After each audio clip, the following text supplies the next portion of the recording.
బుచ్చిరెడ్డిపాలెం మండలం Penupalli community health officer Sivapriya, Jonnavada PHC medical officer doctor Ahmed బాబుపై ఆరోపణలు చేశారు.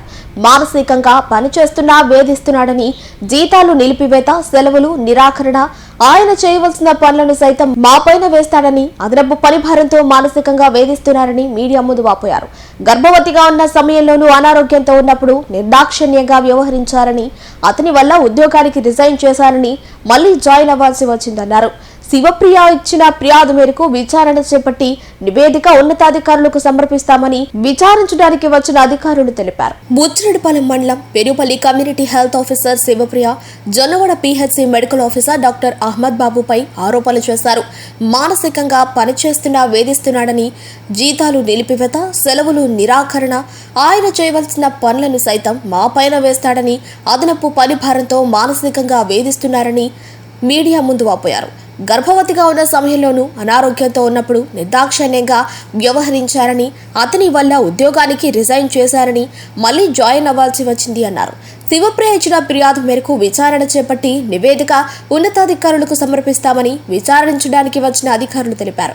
అయితే మండలంలో ఎంతమంది పనిచేస్తున్నా తమపైనే ఇలాంటి వేధింపులకు గురి చేయడంపై డాక్టర్పై ఆరోపణలు వెల్లువెత్తుతున్నాయి. ఉన్నతాధికారులు ఇతనిపై చర్యలు తీసుకుని మహిళా అధికారులకు న్యాయం చేయాలని బాధితురాలు కోరారు. నేను జాయిన్ అయినప్పటి నుంచి చాలా ఇబ్బందులకు గురవుతా ఉన్నాను. ఇక్కడ మెడికల్ ఆఫీసర్ అయిన డాక్టర్ అహ్మద్ బాబు గారు DDOగా ఉంటారు. మాకు శాలరీస్ పెట్టడం గానీ, ఏమన్నా పర్మిషన్స్ ఇవ్వడం కానీ, లీవ్స్ అప్లై అడగాలన్నా అన్ని ఆయనే అడగాలి. మేము వీటిలో ఈయన ఇక్కడ ఏం చేస్తారంటే మమ్మల్ని అనవసరంగా ఇబ్బంది పెట్టడం, ఈయనకి నచ్చిన వాళ్ళు ఇళ్లలో పెట్టి జీతాలు ఇవ్వడం, ఈయనకి నచ్చకుండా ఏదైనా మేము ఏంటి సార్ ఇది ఇలా చేస్తున్నారు, మమ్మల్ని ఇబ్బంది పెడుతున్నారా మీరు అనే విధంగా అడిగితే కనుక నువ్వెవరు అడగడానికి, నాకు డిస్టిక్ వాళ్ళు చెప్తారు, నువ్వేం చెప్పేది అని ఎట్లా చేయడము. అట్లా బిడ్డలకు బాగాలేకపోయినా ఏదైనా బాగాలేకపోయినా సార్ మాకు లీవ్ ఇవ్వండి అంటే ఇవ్వను, నాకు మీటింగ్లు ఉన్నాయి దానికి వచ్చి అటెండ్ అవ్వు, ఇవ్వము, మేము మాట్లాడంతా చేయము అంటే ఎట్లా అంటే లీవ్ మాకు మీటింగ్ ఉంది కదా, మీటింగ్ క్యాన్సిల్ చేసుకొని నీకు ఇవ్వమంటారా, మీటింగ్ క్యాన్సిల్ చేసేమంటారా, చేసి మీ మీద లెటర్లు పెట్టేస్తాను నేను. ఇట్లా ఫస్ట్ నుంచి కూడా ఎక్కువ పని భారం ఇవ్వడం. నాది పెనుబల్లి అన్న, మామూలుగా అయితే పెనుబల్లిలో నేను వర్క్ చేయాలి. అయితే ఏం చేస్తారంటే జొన్నవాళ్ళ FPCలు వేయడం, జొన్నవాళ్ళకి తిప్పడం, ఇంకా PHCలో డ్యూటీలు వేయడం, PHCలకి తిప్పడం, ఆన్లైన్ వర్క్ లో డాక్టర్లకు సంబంధించిన యాప్లన్నీ మాతో చేయించడం, పైన వాళ్ళకి సంబంధించిన అన్ని మమ్మల్ని చేయమని చెప్పడం, చేయకపోతే మీకు మెమోలు ఇస్తాము మీరు సరిగ్గా చేయట్లేదు అనడం, లేదు సార్ మాకు ఇది ఇబ్బందిగా ఉంది మేము చేయలేకపోతున్నాం, నార్మల్ గా ఏదైనా కష్టంగా ఉంది సార్ ఇవన్నీ మేము చేసుకోలేకపోతున్నాం అంటే ఊరికే మా సెంటర్లకు విజిట్లకు రావడం, అవి చేయట్లేదు నువ్వు ఈ చేయట్లేదు అన్నాం, ఎవరినో ఒకరిని ఎక్కించి పంపించడం, గొడవలు పెట్టడం, ఇలాంటివి చేస్తా ఉంటారన్న. ఇక్కడ మేము రిపీటెడ్ గా ఎదుర్కొనేవి. నేను బయటకు వచ్చి ఈ రోజు రాజీనామా చేసి తట్టుకోలేక రాజీనామా చేసేసి వెళ్ళిపోయి నానా అవమానాలు పడి మళ్ళీ వచ్చి రీజాయిన్ అయ్యానన్నా. నేను ఇంత ఇది చేయడం కోసం ఎందుకు అని అంటే కడుపుతో ఉన్నప్పుడు కూడా వదిలిపెట్టలేదన్నా. నన్ను కడుపుతో ఉన్నప్పుడు 7 నెలలు కడుపుతో ఉన్నప్పుడు కావాలని నించోబెట్టి తిట్టడం, మీటింగ్ లో పదే పదే ఇది చేయడం. ఒకసారి నాకు ఇక్కడికి వచ్చాక విరోచనాలు వాంతులు అయిపోయి BP డౌన్ అయిపోతే ఇక్కడే హాస్పిటలే కదా సెలైన్ పెట్టారు. పెడితే ఆవిడ సెలైన్ పెట్టించుకోవడానికి ఇక్కడికి వచ్చిందా, పిలవండి అమ్మ ఆవిడ వచ్చి మీటింగ్ లో కూర్చోమనండి అని అందరి ముందు ఎగతాళిగా మాట్లాడడం, ఏడిపించడం పదే పదే. ఇంకా ఎవరు ఉండరు, ఎవరైతే ఆయన టార్గెట్ చేసి ఇబ్బంది పెట్టాలనుకుంటాడో వాళ్ళనే పదే పదే మీటింగుల్లో లేపడం, వాళ్ళ రికార్డ్స్ చెక్ చేయడం, శాలరీస్ టైంలో నేను పెట్టను, ఈ చూపిస్తేనే పెడతాను, ఇది లేకపోతే లేదు, పలాంది అని అంటే అది ముందుగా కూడా చెప్పరు. అప్పటికప్పుడు ఇలా చేస్తేనే చేస్తాం, అలా చేస్తేనే ఇలా చేస్తాం. ఈ నెల మాట్లాడింది వచ్చే నెలకు ఉండదు, వచ్చే నెలలో మాట్లాడింది ఆ పై నెలకు ఉండదు. ఇలా పదే పదే మమ్మల్ని ఇబ్బంది పెట్టడం. అందరినీ కాదు, అందరినీ కంప్లైంట్ ఏం పెట్టామంటే అన్న నన్ను ఇట్లా గర్భంతో ఉన్నప్పుడు ఇబ్బంది పెట్టారు. నా ఫీల్డ్ నా స్టాఫ్ ఏనమ్మ ఎవరైతే ఉన్నారో ఆవిడ కొంచెం సపోర్ట్ చేయట్లేదు. ఆ విషయం చెప్తే మా ఇద్దరి మధ్య గొడవ పెట్టేస్తే సార్ మీరు ఎవరు వర్క్ చేశారు చూసి అడగండి, అంతేగాని ఊరికనే ఇట్లా మూకమ్మడిగా నార్మల్ గా అడగొద్దు, వర్క్ కంపేర్ చేసి అడగండి అంటే అది అడగలేదు. అడగకపోగా నువ్వు రిజైన్ చేసేయి, లేదంటే సరెండర్ చేసేస్తా ఆఫీస్ కి అని చెప్పి పదే పదే బెదిరించారు. అక్కడ అందరూ ఉన్నారు, నేను ఒక్కదానే కాదు స్టాఫ్ ఇంకా ఉన్నారు. 10-15 సార్లు అన్నారు సార్. ఇంకా నా వల్ల ఒకసారి సార్ నేను మానేస్తాను ఉద్యోగాన్ని, రాజీనామా చేస్తా అన్నా. అదే టైంకి మా మదర్ కొంట్లో బాగాలేకపోవడంతో లీవ్ ఇవ్వమంటే లీవ్ ఇవ్వనన్నారు. తర్వాత అది ఇది అని చెప్పి తిప్పించుకొని తర్వాత లీవ్ ఇచ్చారు. 1 నెల ఇస్తాను అంతకు మించి ఇవ్వను అని అంటే ఆపరేషన్ చేయించాలి, నేను ఒక్కదానే బిడ్డను సార్ మా మదర్కి ఇవ్వండి అంటే ఇవ్వనన్నారు. 1 నెల ఇస్తాను అంతే వచ్చి జాయిన్ అవ్వమని. ఇదంతా కాదని మీ కింద నేను చేయలేను సార్, మీ అండర్ లో అయితే మీ DDO పవర్ లో నేను పని చేయలేను అని చెప్పి రిజిగ్నేషన్ ఇచ్చేసాను సార్.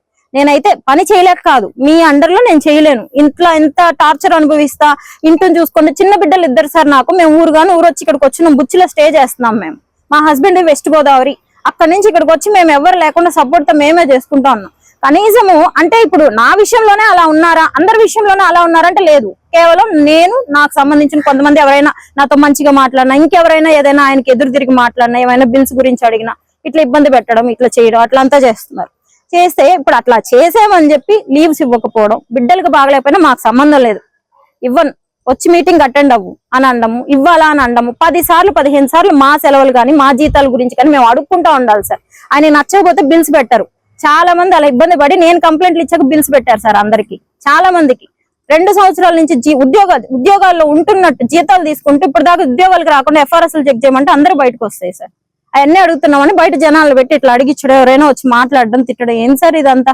ఆడపిల్లకు ఒక ఇబ్బంది వచ్చిందని బయటకు వస్తే ఈ విధంగా ఇబ్బంది పెడతారా సార్ మమ్మల్ని? అసలుకి డిఎంహెచ్ఓ ఆఫీస్ లో కంప్లైంట్ ఇస్తే ఏం చేసుకోలేదు, కలెక్టరేట్ కి కంప్లైంట్ ఇస్తే 4 నెలలు సార్, ఇది 4వ నెల. ఇప్పటికి ఎంక్వైరీ చేస్తే ఇప్పుడు ఇవన్నీ మారిపోయాయి సార్. మొత్తం నేను చెప్పినప్పుడు ఉన్నాయని ఇప్పుడు లేవు. ఎఫ్ఆర్ఎస్లు మార్చేసుకున్నారు, బిల్లులన్నీ అందరికీ పెట్టేశారు. మొత్తం ఉన్నాయని ఇన్ని సంవత్సరాల నుంచి, ఒక 2-3 సంవత్సరాల నుంచి ఆపనియన్నీ పెట్టేశారు.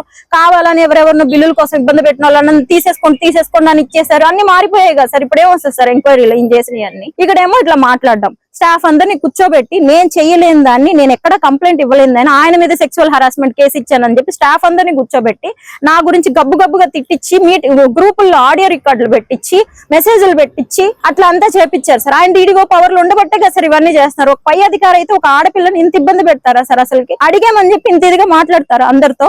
లెటర్ ఇచ్చాను సార్. ఇచ్చిన తర్వాత ఊరంతా తిరిగి నేను సరిగ్గా చేయట్లేదని, ముసలి వాళ్ళకి రొప్పులు ఇంజక్షన్లు వేయం సార్, ఊరికే వాళ్ళకి ఇంజక్షన్లు వేయలేదని చెప్పి సంతకాలు పెట్టించుకోవడం.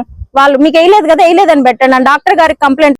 ఎమ్మెల్యేహెచ్పి అన్నం శివప్రియ, మెడికల్ ఆఫీసర్ అహ్మద్ మీద చేసిన కంప్లైంట్స్కి, plus medical officers and other staff కింద పిహెచ్సి జొన్నవాడ అన్నం శివప్రియ మీద చేసిన కంప్లైంట్స్ గురించి ప్రాథమిక విచారణ జరపడం జరిగింది.